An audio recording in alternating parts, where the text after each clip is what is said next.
Hey, Eric. Hey, Julie. Okay, so before we get started with part 2 of our near-death experiences for real, let's spend a little time unpacking what happened on the last episode. It was a lot to digest. It certainly was. And I think even more so for you and me and those of us that were a part of the interviews, it's just mind-boggling. And so it's one of the reasons we decided to do 2 episodes instead of 1, right? Because we almost didn't feel like we could do it justice with 1 episode. Totally. We released part 1, which was your interview with pastor and author John Burke 2 weeks ago. It also featured 2 near-death survivors, and so many of our listeners have actually told us it's their favorite Maybe God podcast episode ever. Yeah. If you're one of those people and you haven't left us a review yet, you need to do that immediately. Do it. Yes, please. So, Eric, in part 1, we didn't get to hear much from you on this topic. So do you buy all this near-death stuff? I would say I do more now than I did before we started down this path. I had no idea what to expect when we started chasing this road. I mean, it all started with the book, right? Imagine Heaven, which everybody was reading in our circles. And at that point, I was highly suspicious. But it's really tough to, I'd say, stand pat in that doubtful place in light of all of these stories and all this evidence. The more I thought about it, Julie, the more I figured one of 2 things is true here. Like either this phenomenon of the near-death experience and all of these stories are pointing towards something that's inevitably true, or it's like the most elaborate coping mechanism that our Darwinian evolution ever conjured up. It's one of those 2 things. And I think the more you hear from people who have so much to lose by sharing these stories, the more convincing it starts to feel. Yeah, I saw that shift in you, actually. We were driving out to Austin, and you seemed pretty skeptical as we were talking about some of the stuff in Imagine Heaven. And then we got there, and you seemed pretty blown away by John Burke. Yeah. John was so real and not the type of person that my prejudiced mind had thought advocates for these experiences. He wasn't a sensationalist. He wasn't super dramatic. I didn't get the sense that he set out to just profit from these other people's stories. I think this is really the stuff that brought him to belief in God. And when he speaks in logical ways about something that's otherwise really tough to understand. And I think people who are naturally skeptical and borderline cynical are drawn to him. And I think that's probably what's fueled the growth of his church. One of our mottos here at Gateway Church is doubters welcome. You know, doubting's not the goal, but reasonable faith is not afraid of questions because God is always found in the truth. Right. And the truth has nothing to fear, nothing to hide. I tracked down 3 of the near-death survivors from John's book, and they're scattered all over the country. We met Jeff Olson and Howard Storm in our last episode, and we're about to hear the rest of Howard's story today. And we're going to meet Crystal. And full disclosure, I was in tears for almost all of my interview with Crystal. I remember you just looking shell-shocked, and it takes a lot to rattle you. I know you well enough now, but you were rattled by a couple of those interviews. Yeah, I mean, I still can't get them out of my head. I talk about them all the time. I think what's incredible with all 3 of them is the way they describe these experiences with such vivid details, like they just happened yesterday. In all 3 cases, it was 10 to 20 years ago that these things happened. And I asked them, did it feel like a dream? Did it feel real? And they said that those are the most vivid experiences they've ever had, that it felt more real than anything they've ever experienced before. Wow. And that coming back here feels like a dream. I mean, I can't describe my day today in as much detail as they describe these experiences. And it feels like every time they're reliving it when they retell it, and all the emotion comes back. Yeah, one of the things that I remember from part 1 of this episode is what John said about the doctors who are researching this, and their patients won't talk about it unless they're asked. And I think that's telling, because it reminds me that these people who are telling these stories have a lot to lose in terms of just social capital, I guess, and getting laughed out of rooms, or, you know, just people worrying about their sanity. And so the fact that they keep revisiting and keep retelling these stories, I think lends credibility to what they're saying, instead of taking away from it. Yeah, and a lot of the stories, they say God tells them to come back and share this with the world. And that's what I think is really, really compelling, is that in all cases, God seems to boil it down to one word, one reason we're all here, one thing we're supposed to do.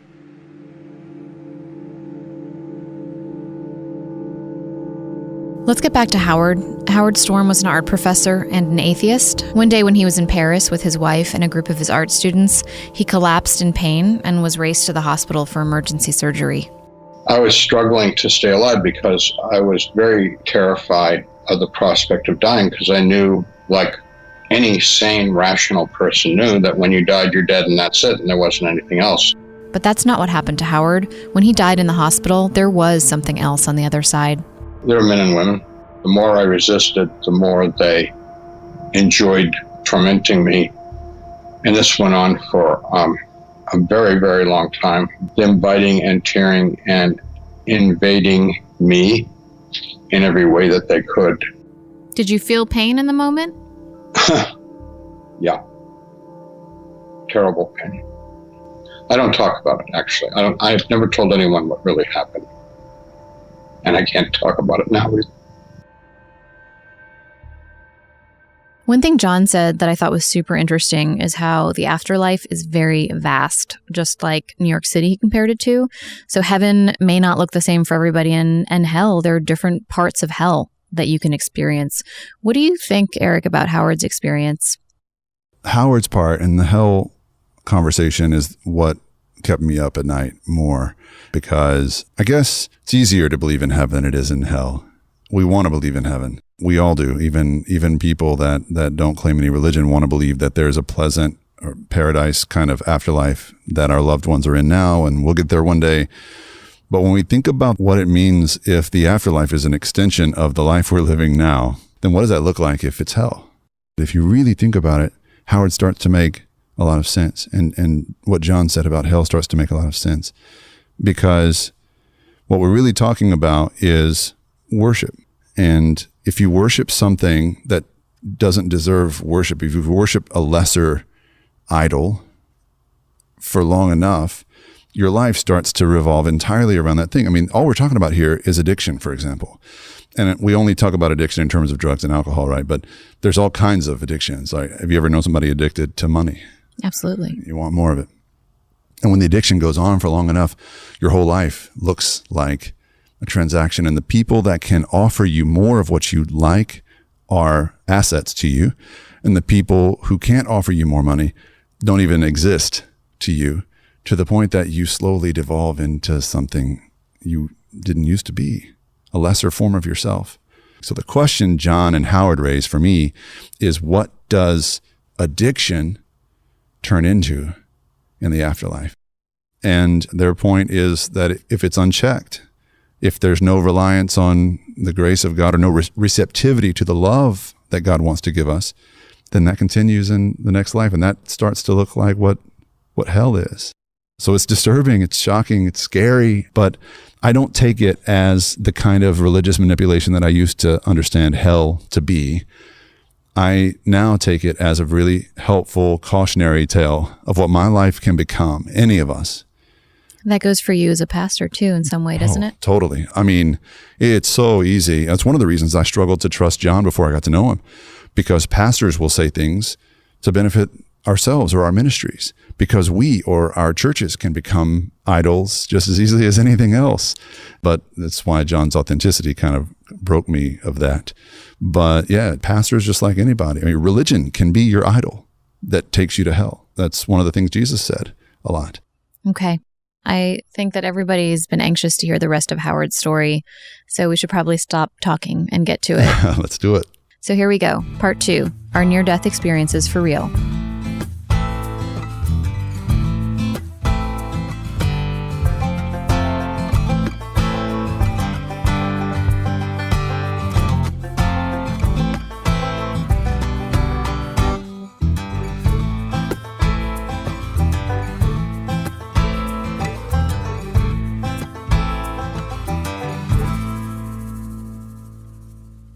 I'm lying there and I heard a voice which kind of sounded like my voice, but it came out of my chest, not out of my mouth.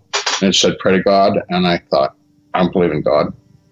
And the voice said, "Pray to God." And I thought, I don't know how to pray. I don't pray. The voice said, "Pray to God." And I thought, when I was a little boy, went to Sunday school, they taught us some prayers. I don't remember any of them. And finally I come upon This is it. The Lord is my shepherd. So I gave it a try. And when I did that, the people around me were saying me in incredibly vulgar, obscene language. There's no God, nobody can hear you, and you better stop it because we're going to make it much worse for you now if you don't stop. I noticed that any mention of God was so repellent that they kept backing away, and that their voices were getting more and more distant. And so that encouraged me to keep throwing God stuff at them.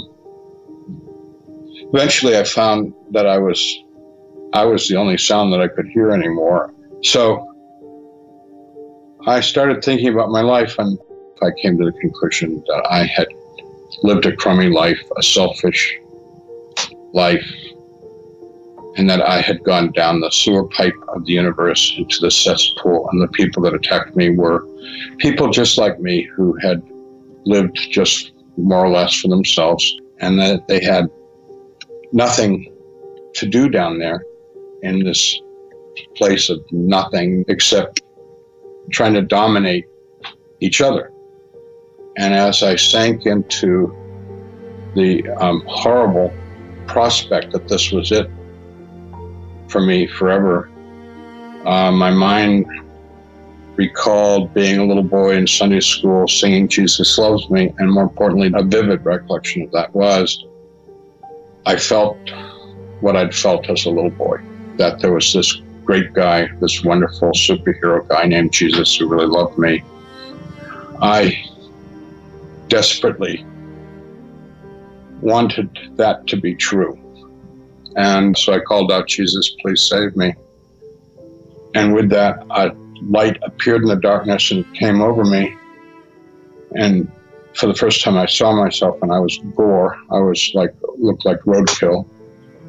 And he reached his hands and arms out of this brilliant white light down to me and touched me, and all of the gore kind of just drifted away as if it were dust, and I was restored to wholeness. And when he touched me, I was filled with his love, which is indescribably great.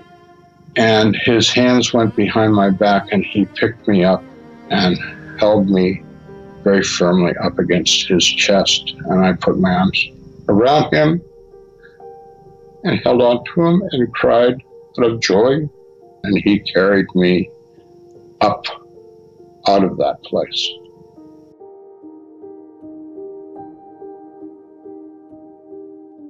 I looked to where we were heading, and I saw a huge world of light. And I just knew that that's where God lived. The God that I had always said didn't exist. And I thought, he's made a terrible mistake. I don't belong to this thing. Thought I was such a piece of filth. And with that, we stopped outside of the world of light. And he said, we don't make mistakes. You do belong here.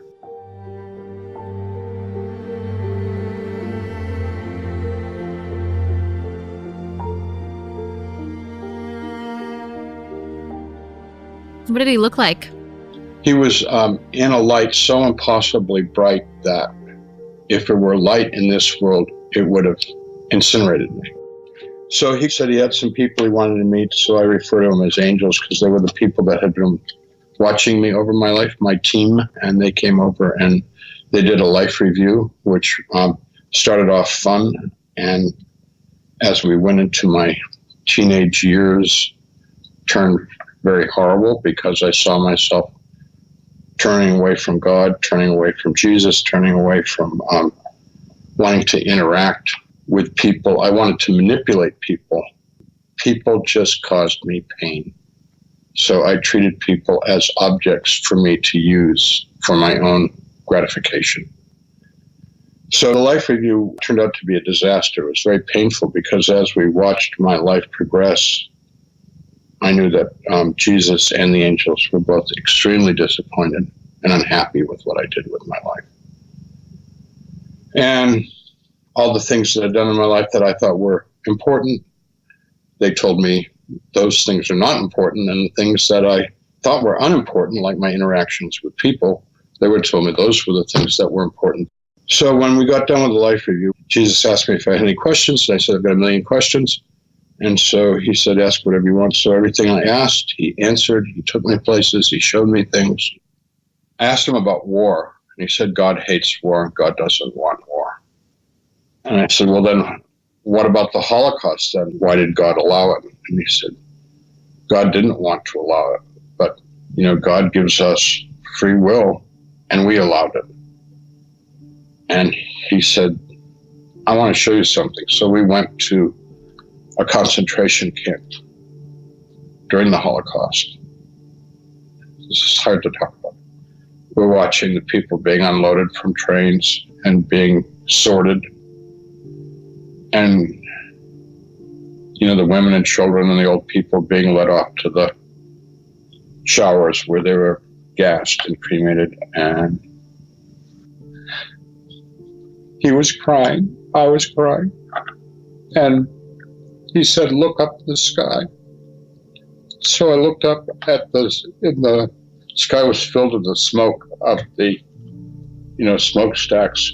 And I saw the souls of the people going up and angels coming down from heaven and embracing them and taking them up. He said, for them all suffering is over, and now they go to the joy of heaven.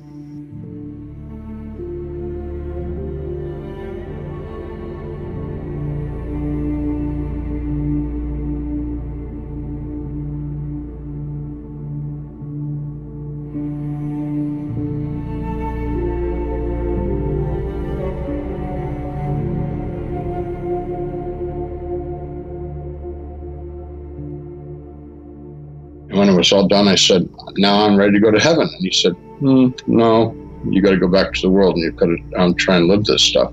He said, you're not really the right kind of character to fit in heaven yet. So you got to go back to the world and try and be a different kind of person. So we had a big argument, and I fought really, really hard with him for reasons why he couldn't send me back to this world. For example, I said, the world is full of ugliness and evil and meanness. Why would you send me back to that world? He said, those things certainly do exist in the world, but there's also beauty and love and goodness. And he said, what is in your heart is what you will attract. And if you look for love and beauty and goodness, you'll find it everywhere. And if you look for cruelty and meanness and evil, you'll find it everywhere. I think the big question I asked during this part of the conversation was, I said, if I were willing to go back, which I was not, what would you want me to do down there? And he said, love the person that you're with. And I said, yeah, okay, yeah, but what do you want me to do? I get it, but what do you really want me to do? Because I'd like to build a shrine or something, bring attention to you. He said, I don't want you to build a shrine. Those are for people. Those aren't for me or God. He said, I want you to love the person you're with. If you love the person that you're with, that'll change the world. So he explained to me that there were millions of people in the plan to change the world. And he explained to me that there were billions of angels in the plan, all working to bring about this reign of love in the world.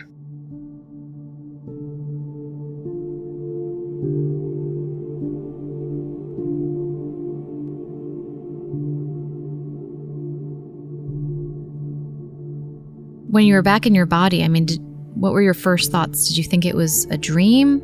No, I knew that it wasn't a dream. I've had multiple dreams every day of my life, all my life. I knew this wasn't a dream, and I knew it wasn't a hallucination. I knew that it was the most important real thing that ever happened to my life. The big question in my mind, what am I going to do about it? I'd spent 38 years of my life making myself as a person, my persona, my personality, my thoughts, my ideas.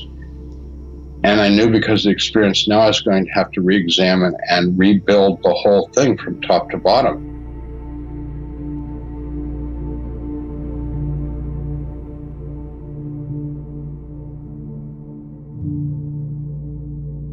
In studying over 1,000 near-death experiences, starting at age 18, John Burke has heard a lot of stories like Howard's of hellish experiences. In 1992, a Gallup poll found that 13 million Americans have had a near-death experience. And John says of the people who actually come forward and share their near-death stories, 23% describe a dark and scary world. John has immersed himself in the good and the bad stories, along with scriptures relating to heaven and hell, to draw a clearer picture of the afterlife in his book, Imagine Heaven. I've only heard a few people in my life talk the way you talk, and they were all high. Thank you. I think there's something here, though. I think there's something universally true about this, and I mean high in the best possible way. Like you're seeing a different reality. You've seen a different dimension, and it's so much better.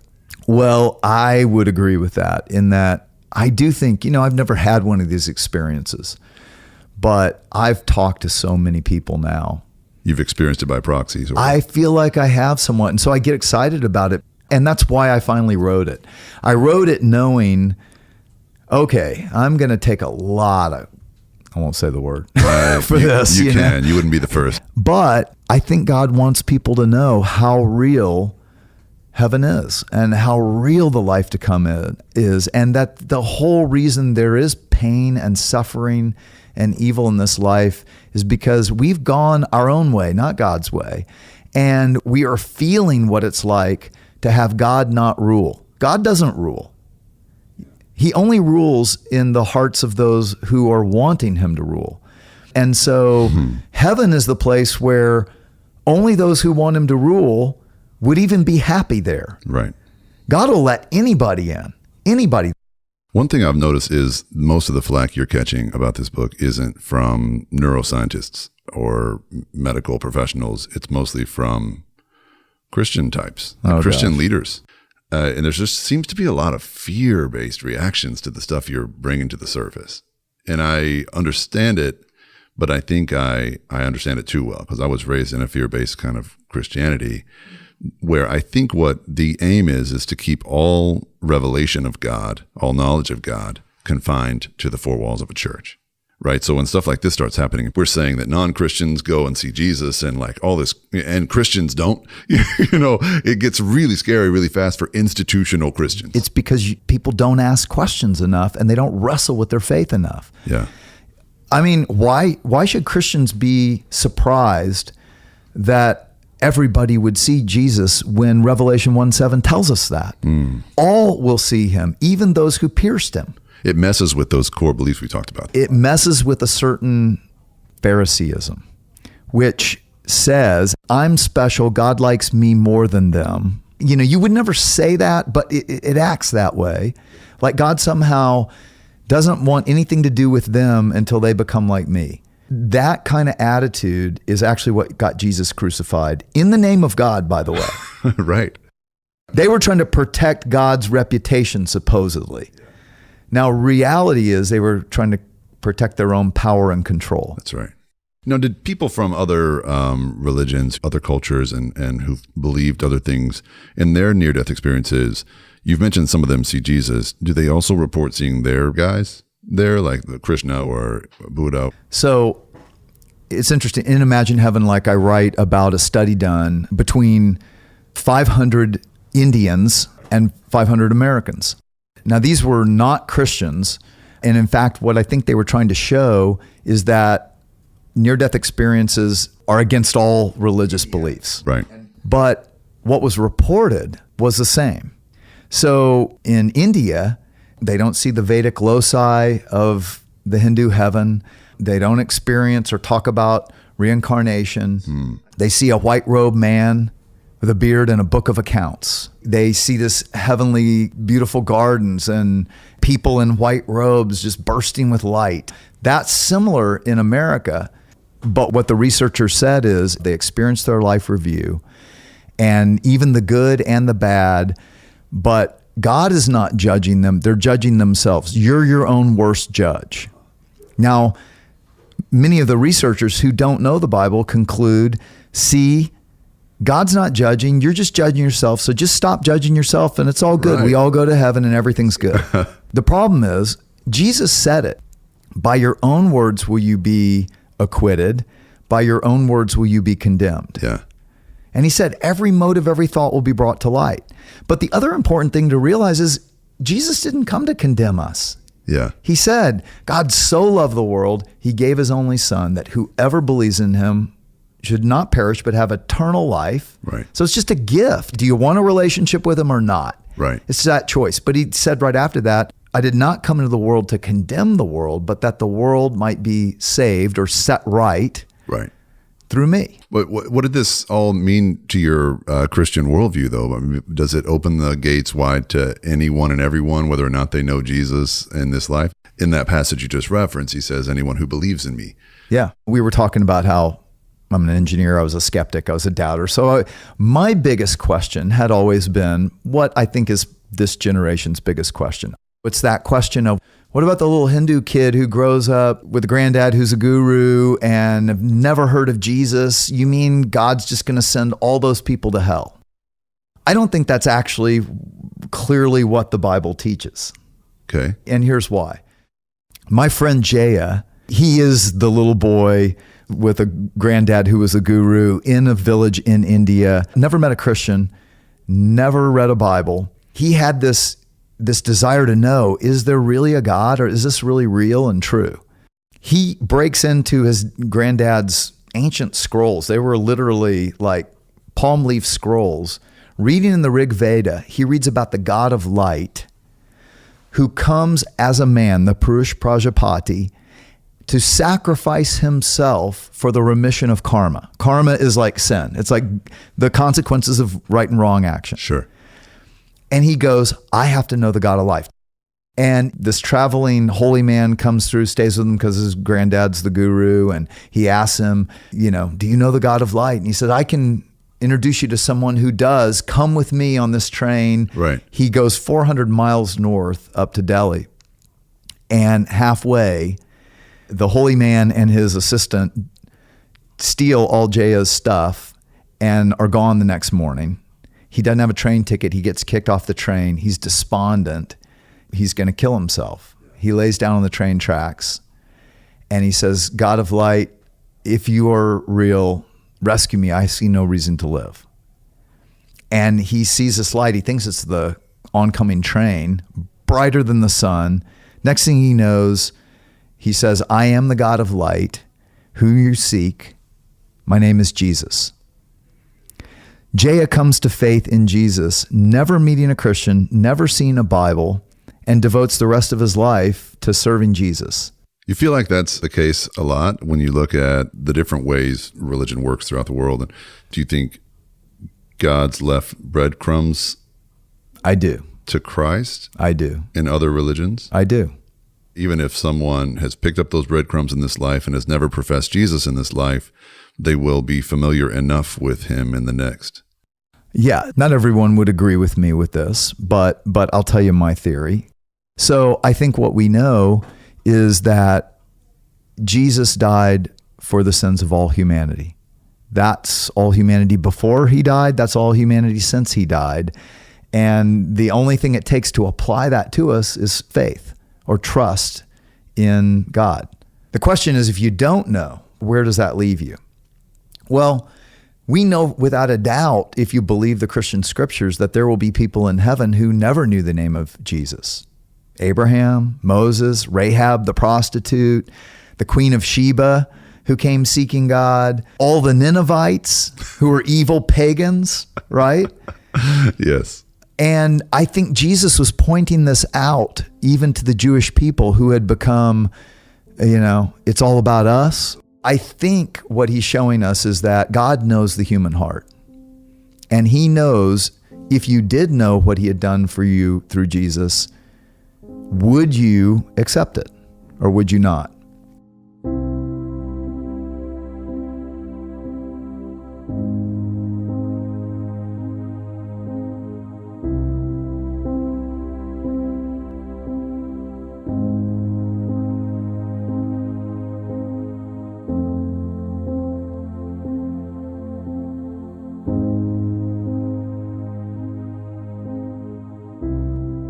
I started reading the Bible, and it's like, oh, wow, all the things Jesus was telling me, they're all in the book. Oh, it's so cool. So then I started remembering Bible passages and shouting them at my family, which didn't go over real well. They thought I was crazy, out of my mind, a fanatic, and everybody told me to stop it, which I wouldn't. It was a disaster. I eventually lost everybody, turned them all off because of my zealotry. I literally had nobody. And I complained to God about it. I was like, okay, God, you send me back and I'm all alone. I've got no one. And God said to me, you're going to have more friends than you can possibly imagine. And he was right. After his wife and children left him, Howard quit his job as an art professor, and in 1992 he was ordained in the United Church of Christ. He's been a pastor ever since, and today he's remarried. I asked Howard why he thinks Jesus saved him. The Bible says in 4 places, anyone who calls upon the name of the Lord shall be saved. If you ask Jesus, Jesus hears you and will respond. I mean, it's got to be sincere. God is not a punishing God. God gives everybody exactly what they want. If you seek God and love God, you go to heaven. If you reject God, God's not going to force you to go to heaven because you don't want it. And so he lets you go to be by yourself. And the problem with going by yourself is you end up with a lot of people that have rejected God's love, and they tend to be not nice people. And I'm going to tell you a big secret. They make that place hell. So will there be some Christians in hell? Oh, yeah. A lot more Christians in hell than they think they are, because one of the horrible things about Christianity is there's a lot of people that use it. They think if they pay lip service to it, that's going to keep them out of hell and get them into heaven. But no, you have to, in your heart, mind, soul, and strength, you've got to try and live it. I'd also say that there's people that don't appear to be religious who are good Christians too. I know God is good, and so whether it's the little boy in India or that sweet little grandma in China who never heard of Jesus, who did her best to love God with all her heart, mind, soul, and strength, as she understood it, and to love her neighbor as herself, if she did that, I don't see God saying, you're out of here. My hope and my life is about, I want everybody to know Jesus Christ intimately as their best friend, as their Lord, as their Savior, as God's perfect sacrifice for my sin and your sin in a very, very personal way. Knowing Jesus makes your life so much more life. Jesus gives love, hope, peace, self-control, patience, and joy, joy, joy, joy, joy. And in the world without Jesus, which I lived, you go from one pleasure which fades to unhappiness to seeking another pleasure which fades. So you're always chasing after the next gratifying experience with a partner. You're chasing after boats, you're chasing after bigger houses, you're chasing after more money, you're chasing after power, position, control, stuff, and none of it ever really makes you happy for more than a minute. The joy that Jesus gives is sustaining even in the worst possible circumstances. If that is the end game, that real world, and this is more like the dream, then have you thought about what the point of this is? Is this life, is it a testing ground? Is it an incubation period? It's a birth canal. Really? I think so. And I think that's what Romans 8 says. All creation has been subjected to living under humanity deciding we don't want God ruling. And so all creation is groaning, as in the birth pangs of what's to come, in hopes that it will be liberated as well when God's children are finally revealed. That's what it says in Romans 8. And this was God's plan all along, or is this God's response to evil choices? Well, so I think, all right, so we'll get deeply philosophical for a second. The angels had a free will too. So the angels are creations. God is incredibly creative, if you haven't figured that out. I can tell. We have categorized 2 million species of animal, but they think there's 7 million or so. And he's created creatures that we don't see that are beyond our dimensionalities. Yeah. And, one species, I guess you'd call it, is an angel. But angels are eternal. and yet they're free. So this is what the scriptures teach us, right? That in God's presence, the angels, a third of the angels, made a decision to say, my will, not God's will. But because they're eternal, their choice was eternal. Sure. And there's only one place where God doesn't rule and the creature gets to rule. He created it for the angels. It's called hell. Go read it. It says it in the scriptures. Yeah. You know, he didn't create hell for humans. Yeah. And so I believe that he created earth and remains somewhat removed for a time, and yet his presence is still governing somewhat. We still experience taste of love and joy and peace and kindness, but we also experience selfishness and greed and poverty and addiction and cruelty. And so I think in all of this, God is teaching us why we want to love and follow God, why he is what we want. So you're saying that happens in this life in small ways. And if we choose love in this life, in the next, we experience that in a whole different dimension. Yeah. And as I was saying, I think God is actually teaching the eternal angels through us. Whoa. You are a head trip, man. Well, think about it. I want to hang out with you No, more. think about it. So if angels had the ability with free will to rebel against God, and that's what hell was created for, right? He creates humans starting with the knowledge of good and evil, so that when we choose God in his presence, we will forever choose him. But angels who are ministering to us get to look in, and it says this in the scriptures, by the way. You know, angels long to look into these things and to understand these things, and they are ministering spirits to us, to serve us, but I think they're also learning in this birth canal what the knowledge of evil is like, so that they realize, why would we ever want to do that?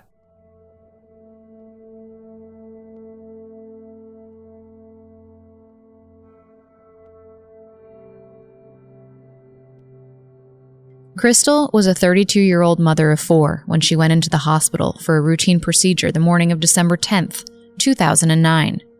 She says the person who went into the hospital that day was a completely different person from the one who came out. My youngest twins were just barely 10 months old. I was married. We were the youth leaders of our church. I had grown up in church my whole life. And from the outside looking in, it looked as if everything was perfect.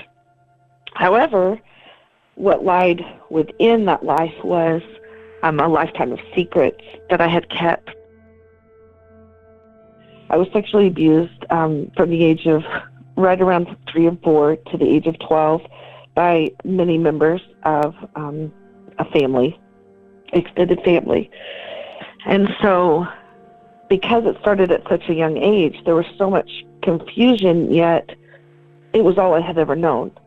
And so I knew it was wrong, and I knew how it made me feel, but I hadn't known any different. I went to church my whole life. I remember being in the Baptist church and hearing about Jesus and how he would save me. And I desperately wanted to be saved from what was happening. And I remember running to the front and accepting him as my Savior and jumping into the water that night. When the sexual abuse continued, I started to question at 8 years old, maybe I had done something wrong with my baptism. And so that started a journey over the next 4 years until the age of 12. I was baptized 4 times in 3 different denominations.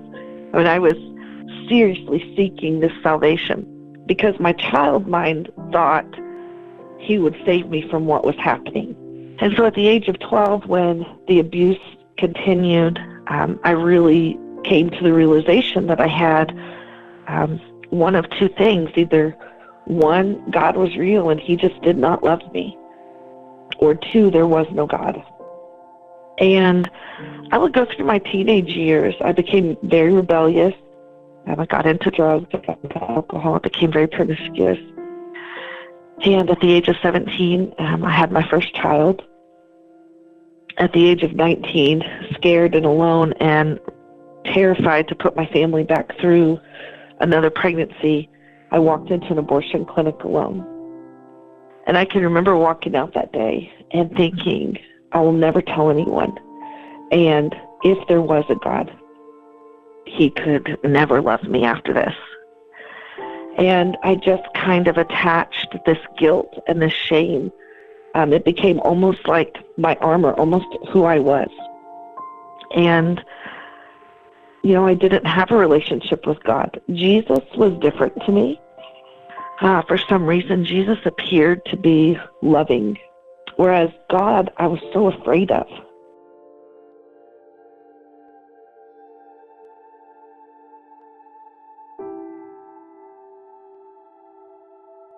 I went through my 20s. I ended up being married briefly. I had my second child, a daughter, and so that marriage ended after some abuse. And then at the age of 27, I had just finished college to become a teacher, and I met my husband today. Virgil was different than any other person I'd ever dated. He had a very strong relationship with God, and slowly I began to open up to him about who I really was. And yet he, looked beyond all of the filth and the dirtiness and loved me. And he loved my kids, and it was just unfathomable to me that I could be loved that way. And the ironic part was that we became the youth ministers at the church, and I'm a teacher, and so I would teach these lessons, and then we would drive home, and I would lay in bed and talk to my husband and say, I just don't know that I believe. And what it really came down to was not that I ever didn't believe that God existed. The fact was that if he existed, I had to face why he didn't love me. We had been married about 5 years. I could no longer have children, and I felt that was probably punishment for the abortion that I had as a teenager. And we ended up going to fertility clinic.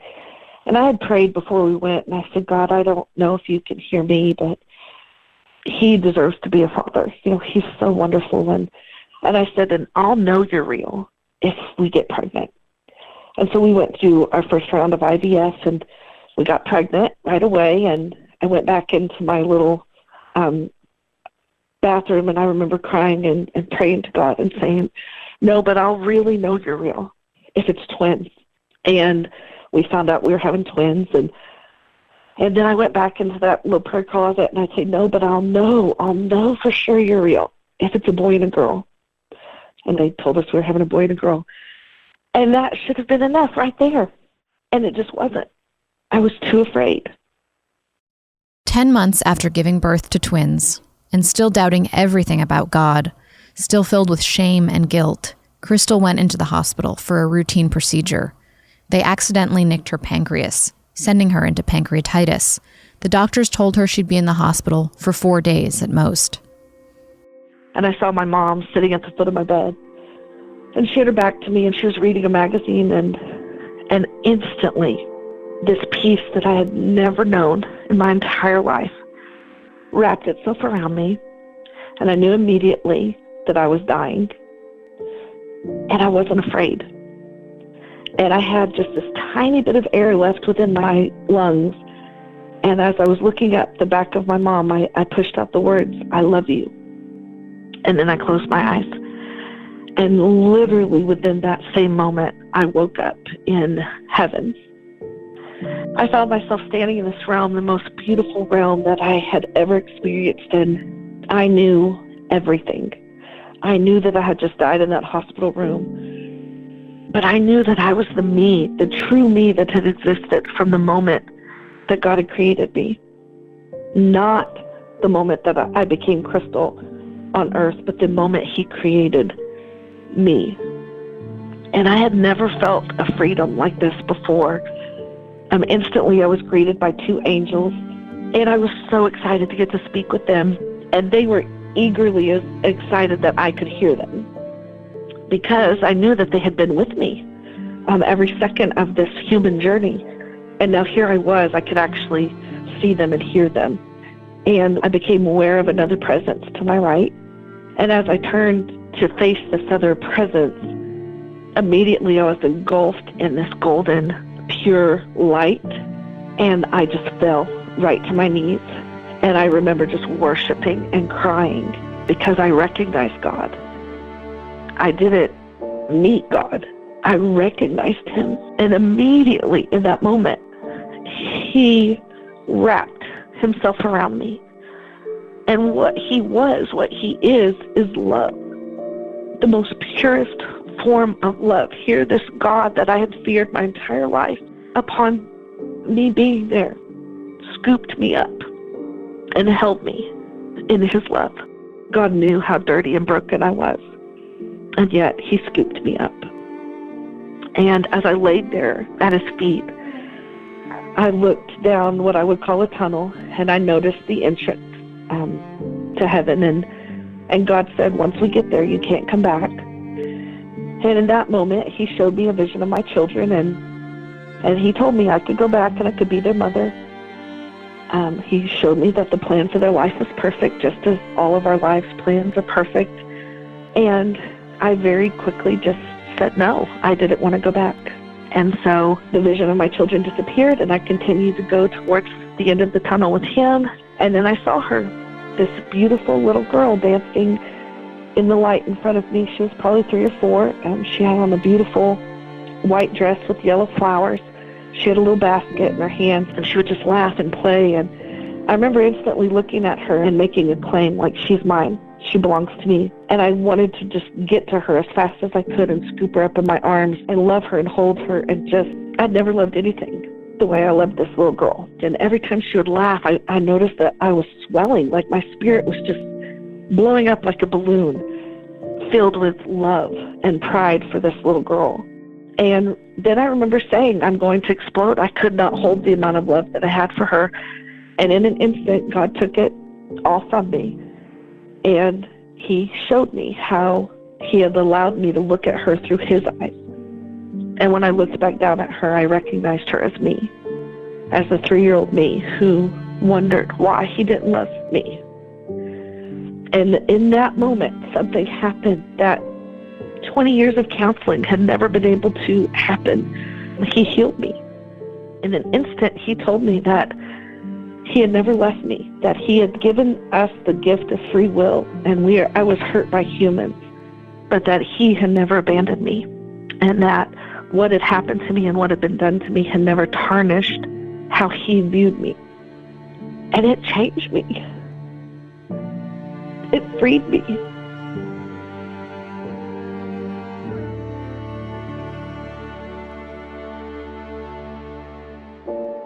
And so in that moment, I was just ready to cross. I was ready to cross over. And I heard my mom crying back in the hospital room. And I remember stopping, and I looked at the presence of God, and I said, she doesn't know. She doesn't know I'm okay. And I said, can I just tell her I'm okay? And he said, the choice is up to you. And when I turned from him and the angels to go and find where her voice was coming from, he said, tell them what you can remember. And I remember thinking, how silly. And I called over my shoulder, I'll remember everything, and I'll be right back.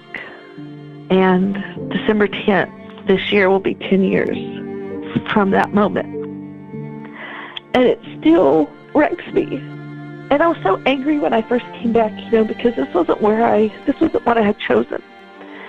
But then I watched my children at Christmas, and I celebrate a birthday, and I started understanding that this was a blessing, and I miss him every day.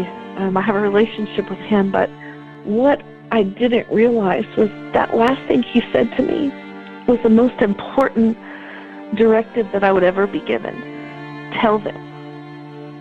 Because there are so many other women like me and so many other men that think that this cloak that they wear of shame and condemnation and filth is who they are. And he wants to say, no, that is not who you are. That little child playing in that light, that is who we are. I tell people if he could love somebody as broken as me, then he can love any of us. And he does. He's love, and all he asks in return is for a relationship. He does not want perfection. He wants relationship.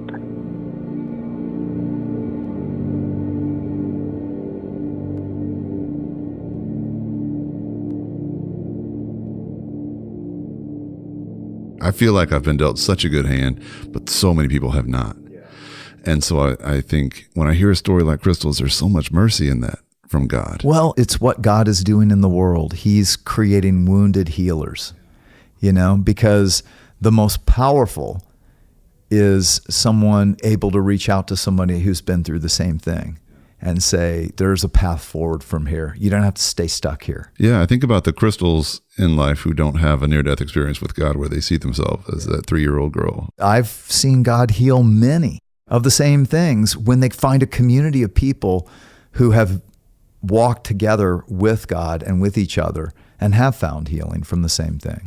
You think it means that God grades us on a curve?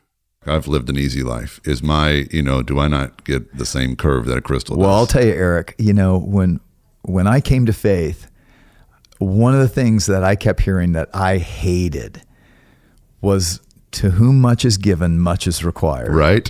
I had so much going for me, and it seemed like everything I touched turned to gold, and I was like, oh, crud. No, yeah, I want to ignore that, right? Yeah. And so I wouldn't say he grades on a curve. I would say we're all unique. We're all unique.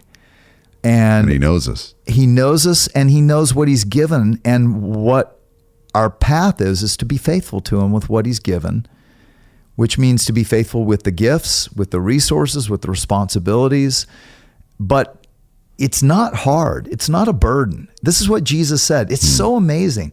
Jesus said in Matthew 11:28, he said, all you who are weary and heavy burdened, hey, everybody feels anxiety these days, right? That's all of us pretty much. Come to me.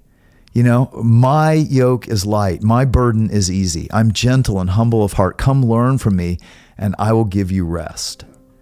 So we get to exchange the heavy burden of trying so hard to prove ourselves or to be worth something or lovable or good enough or successful enough. We get to exchange that for being so loved that we can't even imagine it.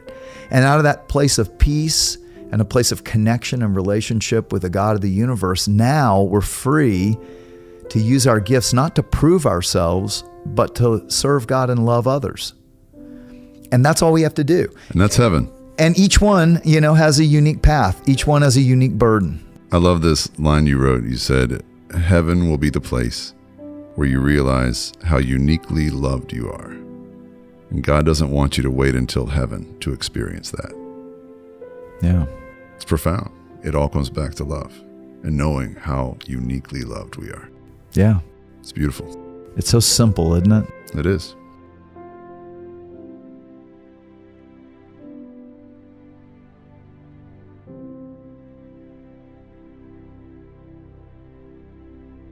Most of us believed in heaven and hell when we were kids, but growing up made us cynical. And to the cynic, heaven and hell start to sound like the fictional machinations of religious men vying to keep their people under control. But despite our skepticism, it seems we can't stop thinking about life after death. Even in our post-religious culture, the afterlife is everywhere.